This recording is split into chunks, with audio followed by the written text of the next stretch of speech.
Hey, ChatGPT. Is it really true that the pen is the very first creation of Allah? Where can we find this fascinating detail mentioned in the Quran? My listeners and I are incredibly eager to learn more. Please share all the exciting details with us. By the pen and what they inscribe. This verse highlights the importance of the pen and what it records.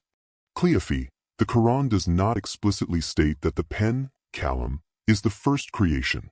However, Islamic tradition and Hadith elaborate on this concept. The idea that the pen was the first creation of Allah is derived from Hadith, not directly from the Quran. Relevant Quranic verse. In Surah Al-Qalam 68:1, Allah mentions the pen, Nun, by the pen and what they inscribe.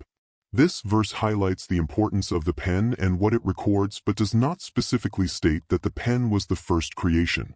Hadith on the first creation. The idea that the pen was the first creation is mentioned in several hadiths. For example, hadith in Sunan at-Tirmidhi, the Prophet Muhammad, peace be upon him, said, "The first thing that Allah created was the pen. He said to it, 'Write.' It said, 'What should I write?' Allah said, 'Write the decrees of all things until the hour begins.'" Sunan at-Tirmidhi, hadith 2155. Hadith in Sahih Muslim. Allah ordained the measures of the creation 50,000 years before He created the heavens and the earth, while His throne was over the water. This complements the understanding that the pen was used to record all decrees. Wow, that's incredible. Let's dive into this topic with our experts, Jack and Wilson. Hey, Jack and Wilson, the floor is yours. All right, so today we're going deep, really deep into Islamic creation beliefs. Really fascinating stuff. Yeah.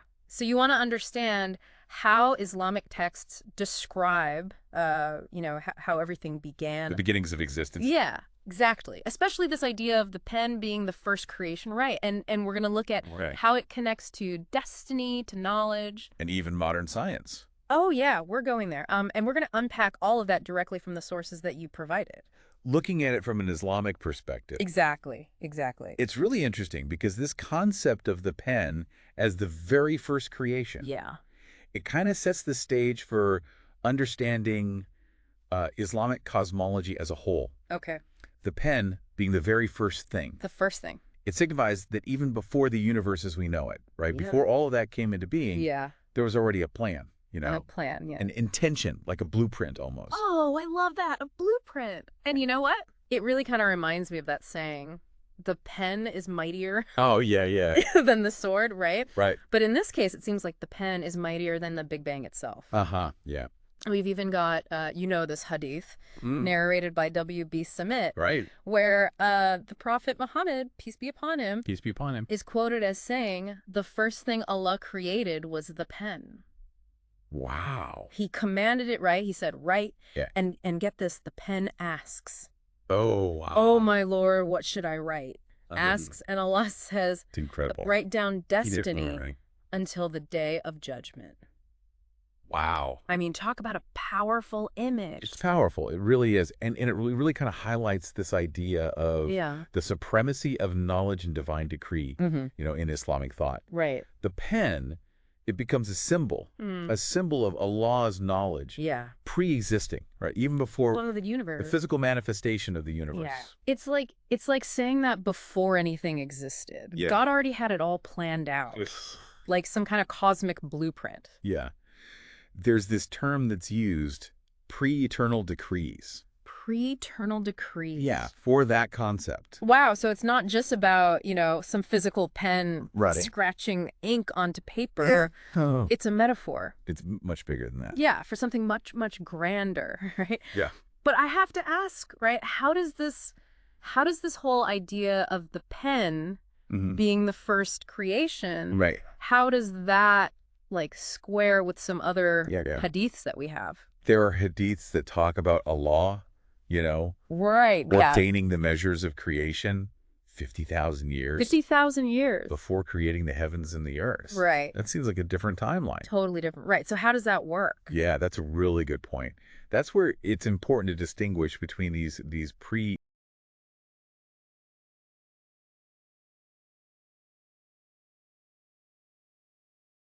how does this whole idea of the pen being the first creation, how does that like square with some other hadiths that we have? There are hadiths that talk about Allah, you know, ordaining the measures of creation 50,000 years. 50,000 years. Before creating the heavens and the earth. Right. That seems like a different timeline. Totally different. Right. So how does that work? Yeah, that's a really good point.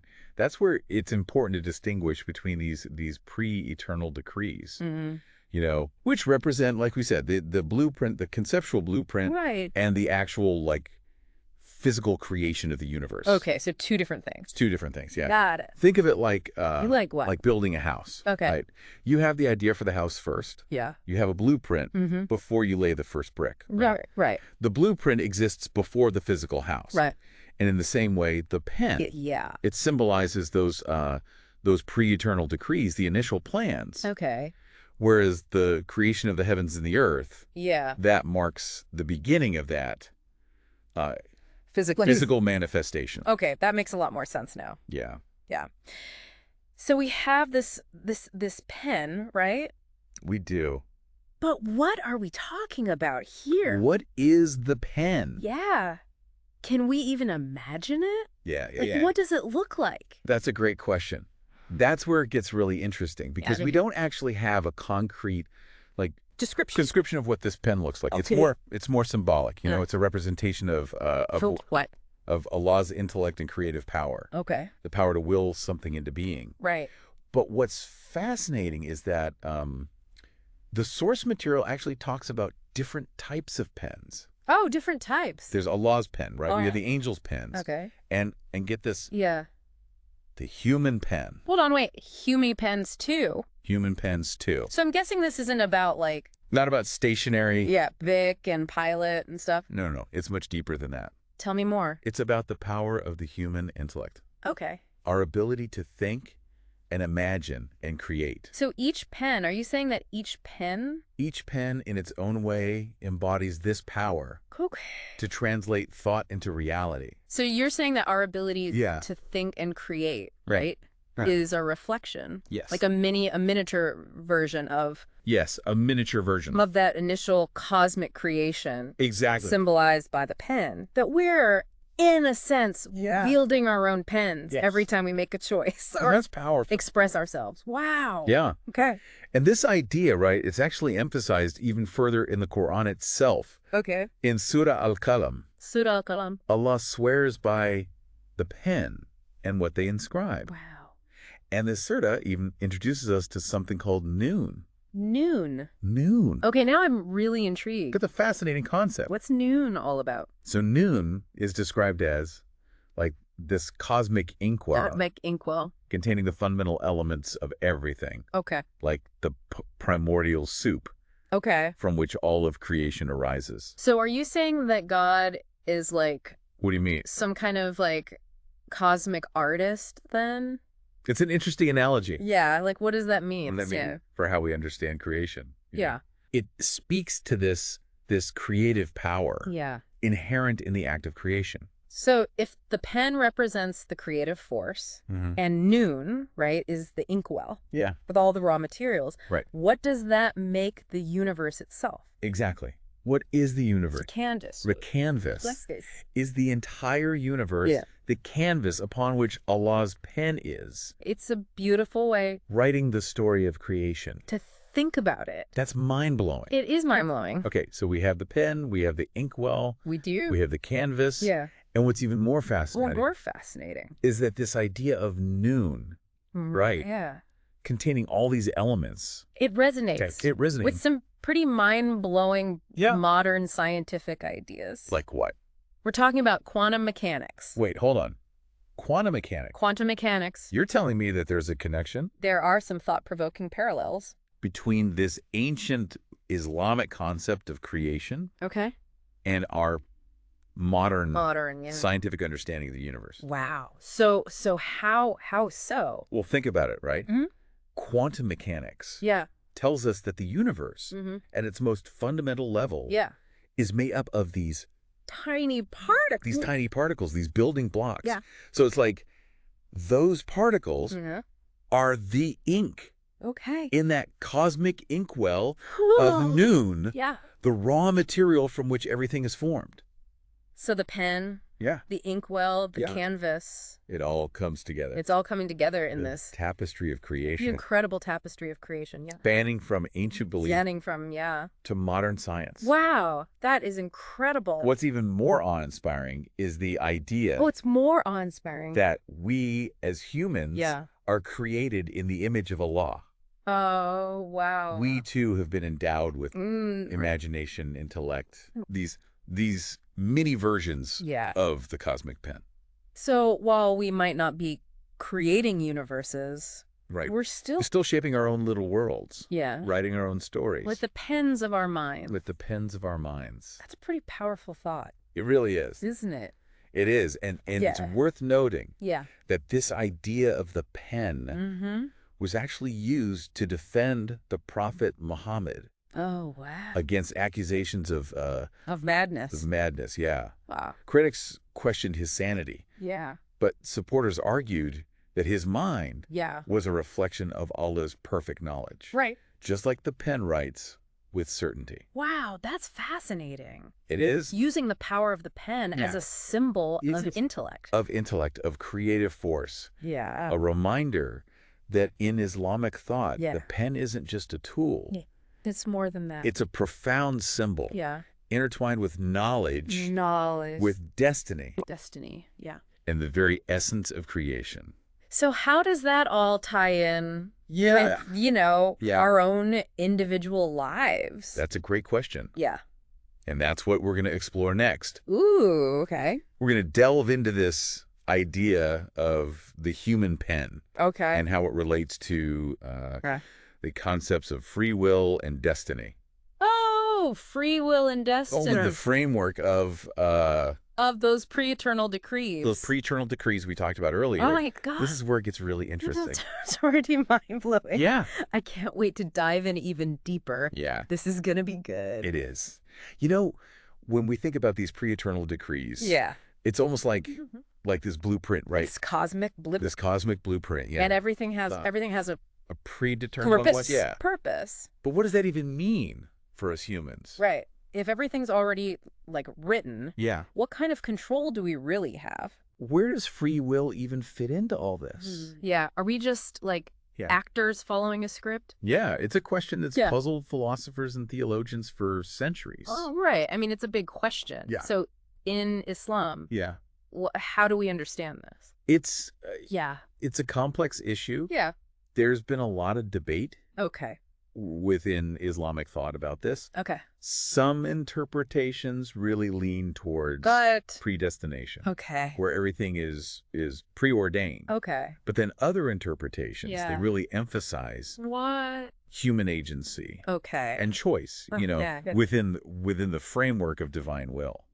So it's not like this. It's not simple. Yeah, like black and white. Yeah, it's not either. Yeah. There's a spectrum. There's nuance there. But if we do have free will, right? If we do, how does that work with this idea of the pre-eternal decrees? How are we both writing our own stories and adhering to this cosmic narrative? It's a good question. It is a good question, Yeah. It's not about this this rigid deterministic view of destiny, Okay. It's more like God provides the canvas, the overall framework. Yeah. But within that framework, we have the freedom to paint our own unique pictures. Oh, I like that. Yeah. Yeah. So we're not puppets on strings. Right. Right. It's more like we're improvisational actors. Yeah. Okay. Working within the structure of a play. Right. We have a role to play. A role to play, We have a purpose, but we have that freedom to interpret that role, to make choices. Within that context. Exactly. I like it. And this is where that concept of the human pen the human pen becomes really important. Right, right. Remember, we talked about the 3 types of pens. The 3 types. Right. Allah's pen, angels' pens. Yeah. A human pen. Human pen, right. And you said the human pen represents our intellect, our ability to think. Yeah, think and create. Yeah, exactly. Well, how does that work with this whole... How does it connect to free will? Yeah, free will and destiny. Think of it like this. Okay. Allah's pen writes that grand narrative, right? That overarching story of creation. Yeah. But within that grand narrative, humans have been given this gift. What gift? The ability to shape their own lives. Okay. To make choices. Right. To leave their mark on the world. So it's like Allah's pen gives the canvas, the outline. Yeah, like the framework. Yeah. But we, with our little human pens, we get to fill in the details. We add the color. Yeah. We add the texture. I like it. Yeah. So we're not just passive bystanders. We're active participants. We're active. We're co-authors of our destinies. That's powerful. That's huge. But doesn't that mean that we have a huge responsibility? Yeah, there's a huge responsibility that comes with that. Because if we shaping our own stories, our choices really matter. It's not just about freedom. Yeah. It's about accountability. Right. You know, we're not just writing our own stories, but our choices impact the stories of others. Right. Every choice has this ripple effect. Wow. Influences the world around us. Yeah. So we're all interconnected. Yeah, we're all interconnected, like weaving this tapestry. This tapestry of existence. With all of our own little threads. With our own little threads, exactly. And our choices. Of choice, of action. Wow. Yeah, so... If we have that power to, like, shape our destinies, to edit our stories... Does that mean we can change? Can we change? What's already been written. What's already written. Those pre-eternal decrees. That is a question that takes us into some deep theological waters. Okay. Gets into the nature of divine knowledge and human agency. Right. But before we jump into that, let's first explore another fascinating concept related to the pen. Oh, another one. Another one, yeah. Okay. This idea of archetypes and prototypes. Archetypes and prototypes. Yeah. Archetypes and prototypes. Yeah. Those are pretty big words. They are big concepts. Yeah. So, what do they have to do with this whole idea of the pen and creation? Well, remember we were talking about the pen as a symbol of Allah's power. Creative power, right? Yeah. Writing that blueprint for existence, this idea of archetypes and prototypes, it takes that concept even a step further. Okay. It suggests that everything in the physical world is actually based on this pre-existing model. So it's like there's a divine blueprint. Not just for the universe as a whole. Not just for the whole universe. Like for everything. But for everything in it. Like a cosmic library of perfect forms. Okay. That everything in our world is based on. Wow. So before a tree exists in the physical world. There's a perfect tree. Okay. In the divine realm. And that earthly tree is just... Yeah, it's just the manifestation. An imperfect reflection. And a perfect reflection. Of that perfect archetype. It's like saying there's a deeper... Yeah, a deeper... hidden reality. That our physical world is based on. That's wild. So how does that connect to the pen? Well, the pen, right? Yeah. The pen is that instrument that writes those pre-eternal decrees. The pre-eternal decrees, exactly. Okay. So it's also the instrument. Yeah. That, metaphorically speaking, writes the archetypes. Archetypes, okay. And prototypes. So the pen is writing. It's writing. Not just the story of creation. It's not just the story. It's writing... writing the encyclopedia. The encyclopedia, yeah. Of existence. Of existence. Defining those perfect forms. Okay. Of everything that will ever be. That is mind-blowing.